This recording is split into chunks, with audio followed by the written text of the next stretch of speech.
What's up, fellow drivers? This is your boy David Liggins with No Rep Limits. I'm back with another video, and I'll be your instructor for today, giving you some knowledge on Amazon FBA.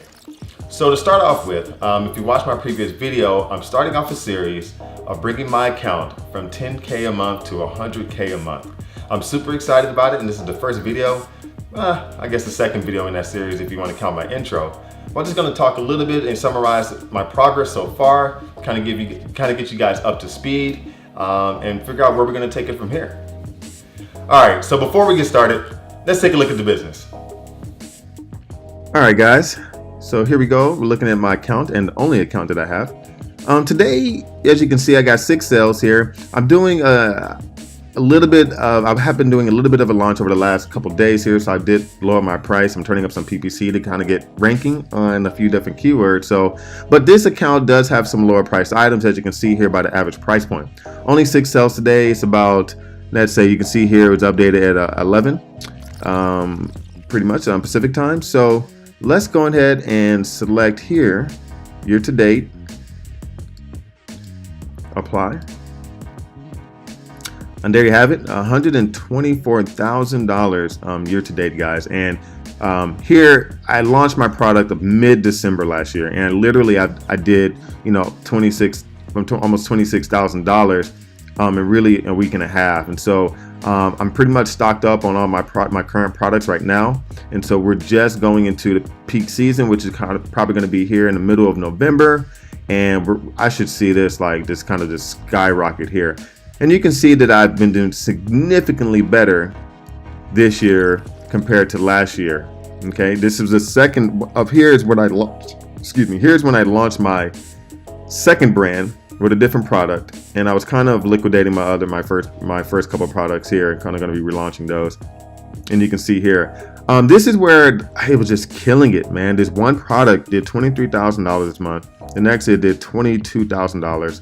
Then it kind of declined here a little bit going into the spring and summer, at about 13,000 so, and a little bit over 10,000. So, and it's kind of been hovering around there for pretty much the rest of the summer, and I'm okay with that. If this one product can still do 10K revenue a month here, and then for Christmas it does 4x that during the holiday seasons, and I have some peak months in the beginning of the year, I'm okay with that one product. But as I said before, guys, I don't want my business to be dependent only on one product here. So that's why I'm trying to diversify my product selection here. But yep, $124,000 over the year.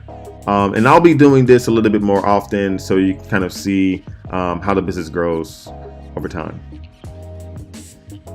Wow, to be quite honest with you guys, I'm pretty surprised that I've done over $124,000 in revenue so far this year on, like I said, one product that has 2 variations. Pretty crazy, but again, that's the power of Amazon FBA. And to be quite honest with you, I don't think that that product has really hit its potential. But like I said before, I want to try to diversify my product line and also my business, and not just solely rely on one product. So this is kind of where that series is taking me.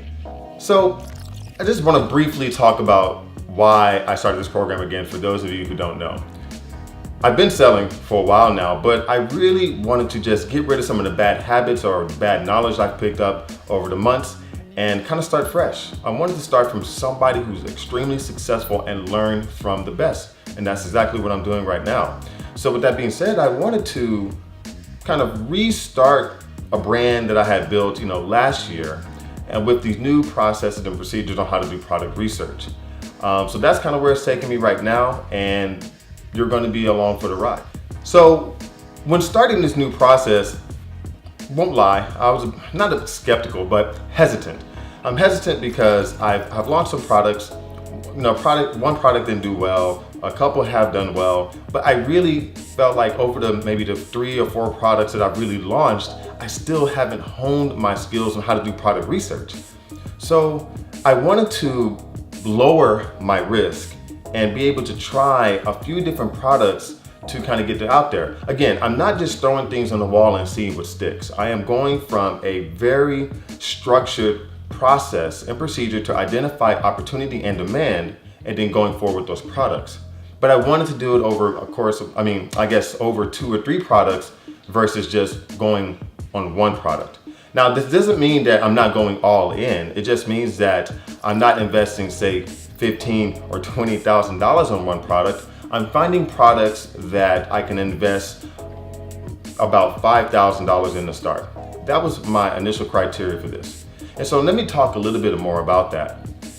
Some of the criteria that I used was I wanted to make sure that my initial investment could be $5,000 or less for these particular products. So what does that mean for me when I'm doing product research?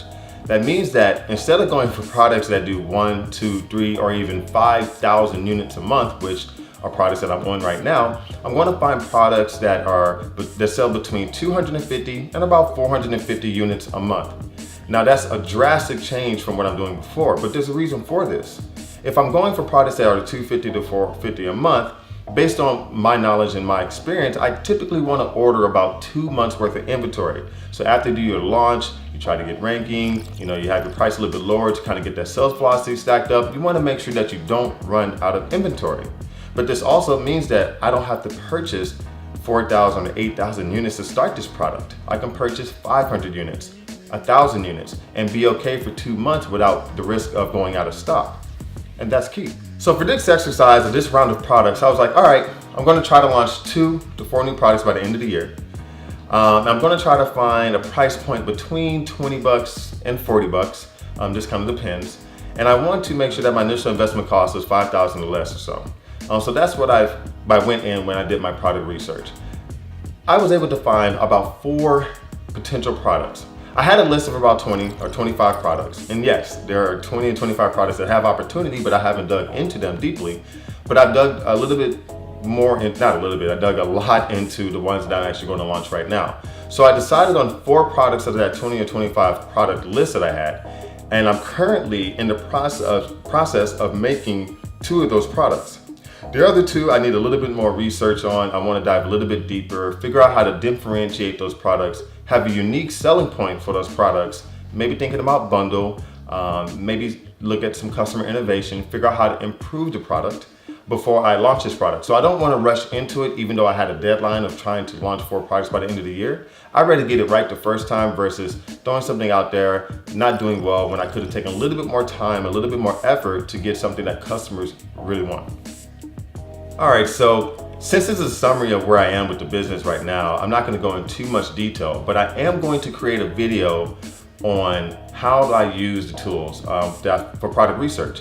And the primary tools that I use are Jungle Scout, also Helium 10. I'm in Launch. I do use all 3 to be honest with you, but I tend to stick to Jungle Scout and Helium 10 and Launch for a very specific reason. So I don't use them all for the same thing.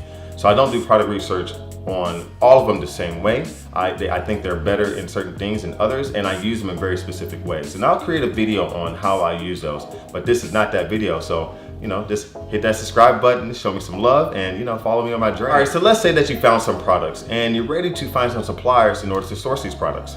Of course, you can find some, suppliers in the US and other countries, but we're gonna go to Alibaba and most likely find something that can be produced at a high quality in China. To do this, we're gonna head over to Alibaba. So let's check it out. Alibaba.com, you should know about the website. We're gonna check out a couple things here. As you can see, I got some orders pending here, but we're gonna talk about that in a future video. But let's kind of just get an overview of how I find very competitive and good suppliers. This is really key. Now, I do want to stress that this is not everything that you need to do, but this is going to help point you in the right direction to get started with finding reputable suppliers that are not going to scam you, all right? But you still have to do your due diligence. So what do I want to pick? Garlic press. Let's do that. All right. So the old folk tale of how somebody got stupid rich off of garlic presses. Anyway, so here we are. We're looking for garlic press. If you want to sell a garlic press, okay, guys, don't try to go source or sell a garlic press. It's just not going to happen for you. But let's say that we're looking for garlic press. And here's the thing: most people go in and pick garlic press right here, and go ahead and click search, which is exactly what I did. I mean, look, we have garlic presses on top of garlic presses on top of garlic presses. They're all here, and we got some other items and stuff like that. Okay, so How I go about finding it, this is kind of like a little tip here. Instead of looking through all these individual products, again, I'm looking not for products, but a supplier of the product that I want, right? So let's go up here, and instead of looking for products, we're going to pick suppliers. What this is going to do is going to group all the suppliers who sell this particular item, and you get to find these suppliers that have the reputation, the experience, and the longevity of selling on Alibaba. So this is how you get to see that. So as you can see, I'm selecting suppliers. You see suppliers here, and here's a list of suppliers. So these are all suppliers that sell either kitchen utensils, garlic presses, or something very similar to what you want to sell. And you can go to this. There's a couple things here that I want you to check out. So look at this. This guy's at the top. I'm not sure how their search algorithm works. I'm not sure who pops up first and who doesn't, etc. But I'm sure they have something in the background that kind of figures all this out. But I want to look at for a couple things here. I want to look at how long have they been in business. Typically that means you have better experience. They're not just popping up in 1 year. They're not new, etc. This just gives me a little bit more comfort and kind of social proof. It's almost like reviews on Amazon. So here's the years of experience here. We got 2, 8, 5, 5, 4, 8. So you can see this. Let's see if we got some double digits. Here we go, a 10-year guy. Got some 9 years. So we have a pretty steady flow of people who've been selling similar garlic presses or products similar to that in this space for a while. So let's take it a step further. What I also want to do is, because I want to protect my investment, I want to see gold suppliers. I want to see the best of the best. Now, some caveats with gold suppliers is, yes, they do pay for the gold supplier badge, but they have to get checked. And typically they get checked by different agencies, etc., that are in that particular region, but they typically get checked. And this is something that can give you a better assurance. Now, it doesn't mean you have to go all gold suppliers, but this can kind of help you narrow down if there's like a vast amount of people selling the same product, which is also a red flag. But yeah, so select gold suppliers. And you can see here that we filtered it down. We got 8 years, 10 years, 9 years, 5 years. These are the people who are willing to pay for that gold supplier badge, which are a little bit more serious. Look, 13 years here, guys.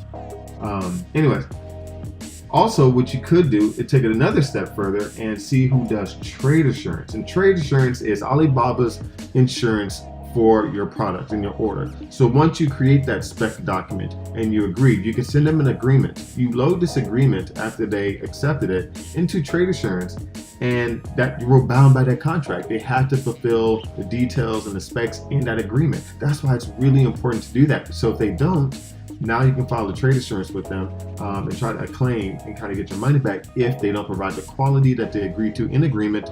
But again, I'll talk about the payment through assurance and trade assurance on Alibaba on another video.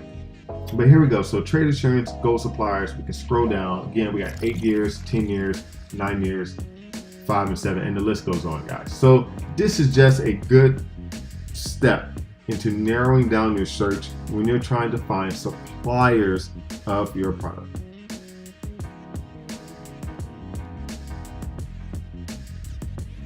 All right, so I hope that kind of gives you a little bit of insight on how you can find reputable suppliers that produce high quality items. So when you pick your suppliers and you decide, hey, you know what, I'm ready to get samples, I'm ready to reach out and kind of evaluate these suppliers, there's a couple tips that I want to give you when you're reaching out to them. You want to make sure that you handle yourself professionally and you have professional communication, because that's how they're going to respond to you and respect you. Don't lie and say that you're making $2-3 million in revenue, etc. with this big brand, this huge company. But no, you just want to present yourself in an honest way. Come very structured and have your details ready. For an example, it could be something like, hey, my name is X, Y, and Z, and I'm looking to source this product. After a trial order of 600 units, we plan to do about 10,000 units annually and look to build a strong business relationship with each other. Look below for the details and specifications on the items I'm looking for. But you want to have at least a kind of a high level details for them. So size of something, if you want a box, can they do some printing? Can you customize logos? Are they a manufacturer or a trading company? And you want to make sure you stick to manufacturers in most cases, because traders typically want to take a cut and they're going to increase prices on you. Not all the time, but sometimes. But traders can be beneficial because, hey, they can actually go to different suppliers in China and gather all the things you need to produce a product that's unique to you. So sometimes they are beneficial. But right now, we're going to just talk about actually sticking to the manufacturer itself. So once you have these specifications kind of identified for them so they can kind of give you an idea of what you're looking for, they're going to give you some samples. Now, this is when you order those samples and you're able to evaluate. But without those details like size, if you have a box, let me understand your packaging. Can you modify this item in a certain way? What does it cost for certain types of shipping? These are the things that you want to ask and just be very structured so they know that you mean business when you actually reach out to them. All right, guys, so just to kind of summarize where I am. Over the last couple months, what I've done was follow the structure of the course. I've been doing product research, or I did product research for about 4 to 6 weeks. And I continue to do product research every day, but I'm not solely focused on finding new products right now. I'm actually focused on launching the ones that I've found. But I did product research between 4 and 6 weeks. So don't expect to find things the first time you go out and only spend 10 minutes a day, looking for products. I spend hours a day looking for products. Now, if you don't have that time and luxury, that's fine. You can spend an hour a day, 30 minutes a day, but just make sure you keep track of what you're searching for and the criteria that you're using so you're not duplicating these searches and these efforts and wasting time.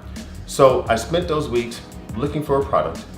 I evaluated my suppliers. I've got about 10 different samples for one of my products. And for the second product, I ended up getting roughly about 5 or 6 samples. And this is really key, guys. There are unknown unknowns. And what that means is you don't know what you don't know. So when you get these samples, make sure you get many from different suppliers. Just don't go with 1 sample or 2 samples. Get 3, 4, 5 samples. Again, I got up to 10 samples for one particular product. And what I found was that there are things that I liked about one particular supplier that I didn't like about another, and I liked on this one. So what I did was say, hey, I found the best communicator, one that answered all of my questions, and said, hey, these are certain things that I like about this particular product. Can you do it? So I took the best product that I found in one of those samples and then made changes to it based on the other samples that I got that I really liked also, or liked specific design pieces or design elements of those, and implemented to the one that I was going to get with the supplier that I was going to go with and work with. And I decided to work with that supplier because they were responsive, they communicated clearly, I didn't have to translate too many things, and I could really understand their English because a lot of Chinese sellers may not speak English that well, so this is something that you're going to battle with. But overall, they had the complete package and they had a very good starting product. So that I would have never known about some of these details about the product unless I got different samples from other suppliers and see how they created their particular product. So that's very important. So after I got those samples, I ended up communicating with the supplier over maybe 2 or 3 weeks, really, just to kind of hone in and figure out exactly what I wanted to change, understand my unique selling points, and if they could produce those particular unique selling points to help differentiate my product. Once that happened, I ended up getting a production sample of that particular product with my logo, if I had a bag, packaging. I worked with the graphic designer to create my packaging, and I was able to get all those things in place. Now, I wasn't able to do this for all 4 products. I was only able to do it for 2 products. And I've recently actually put down my deposit for 2 of those products, and they're in production as we speak. Packages and everything. So I'm really excited about that, guys. I wanted to kind of bring you up to speed on where I am with the business. So I'm doing about $10K a month. I've done $124,000 in revenue from 1 product with 2 variations for the course of this year. And I have 2 products that are being produced right now that should land here at Amazon in the next month or so. So stay tuned, guys. Subscribe if you're interested in more of these videos. Hit that bell so you get notified. And we're done for the lesson and instructions for today. And I'll catch you in the next one. Keep driving your business to success. Later, guys.